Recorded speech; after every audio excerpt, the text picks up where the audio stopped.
So, we're going to do something a little bit different today. Normally, we bring you the latest news, reviews, and info on streaming hardware, software, and services. But today, we're going to help you with content. Today, we're going to talk to Uncle Ben. Uncle Ben?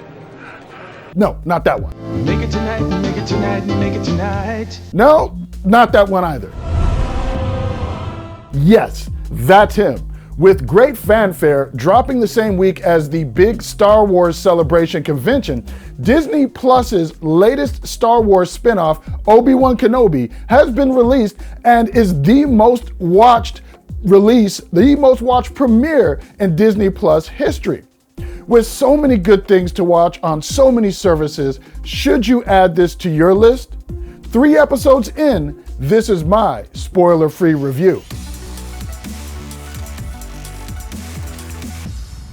Hey, if any of these videos on this channel have helped you, any of the videos from my colleagues, any of the streaming information we've given you, please consider hitting us with the thumbs up, clicking that subscribe button, and hitting that bell so you'll be notified when we upload the latest content and when we run contests. Now, one of the golden rules of binging content is the rule of 3.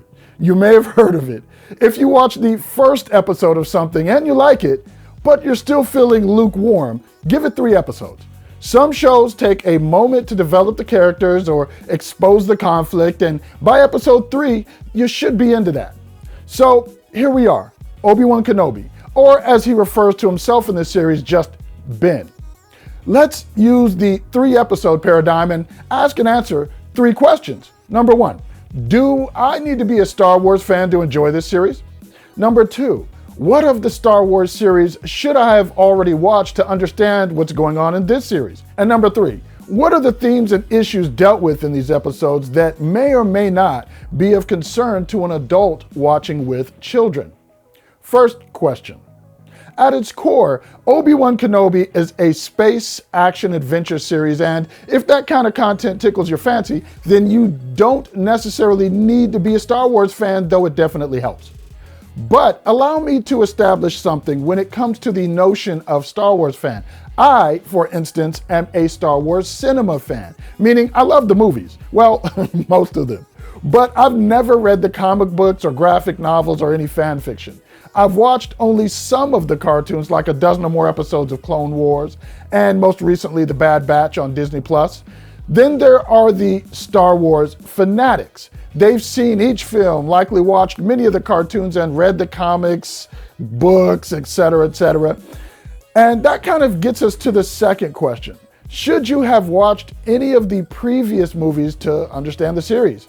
Yes and no. If you're a fan of the movies, you'll be helped along with Obi-Wan Kenobi because it takes place 10 years after the events of Star Wars Episode 3, Revenge of the Sith. That means you don't have to have seen those last 3 films, which began with Episode 7, The Force Awakens. Now, the beginning of Episode 1, called Part 1, does briefly recap what happened at the end of Revenge of the Sith, but if you've actually watched the movie, I still think you're better off. So, is it absolutely critical? No. It can be argued, but no. But it absolutely helps you better understand some of the more nuanced moments of character interactions which happen through the course of the series. Question number 3, and this is an important one for families. Is there anything you need to know about prior to watching the show? I absolutely think so. After the school shooting in Uvalde, Texas, you need to know that the first episode opens with Anakin Skywalker, aka Darth Vader, turning Jedi younglings into hashtags.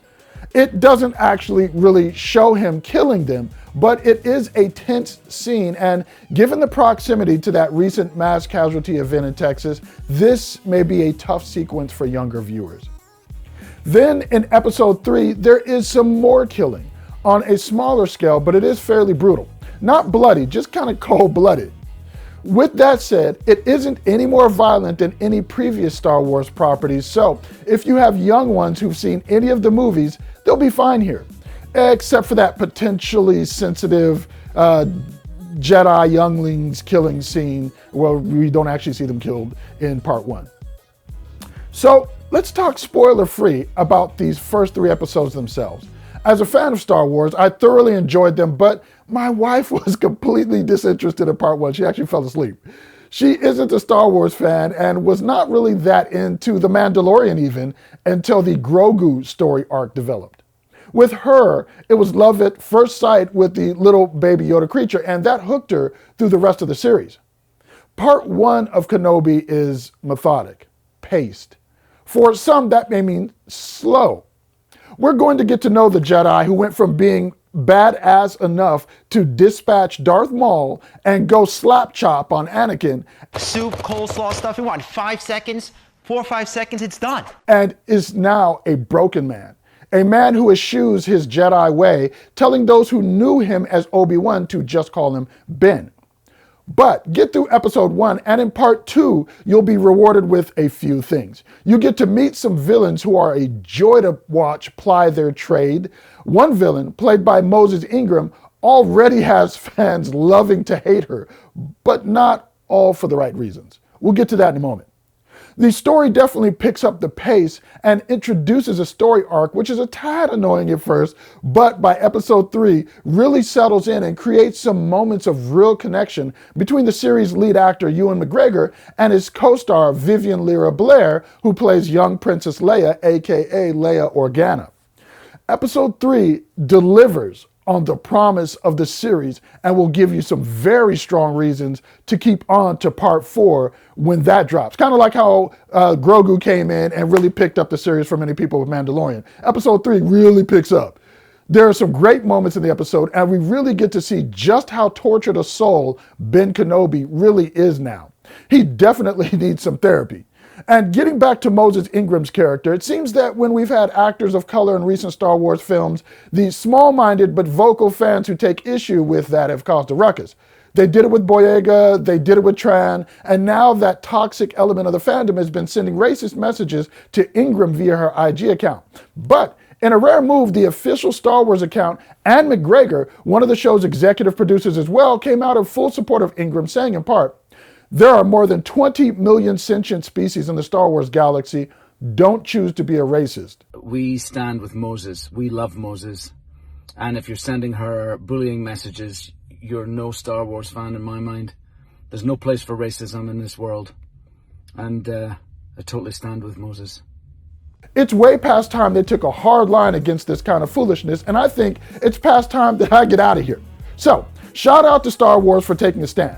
Shout out to you for watching this review. And shout out to me in the comments below with your opinion of the show so far. What do you like? What don't you like? Let's talk about it. Hey, I'm Tshaka Armstrong for Reviews.org. Don't take it lightly that you've spent your time watching here with me today. Again, if anything you want to talk about, leave it in the comments. We'll get into it. I'll catch you on the next video.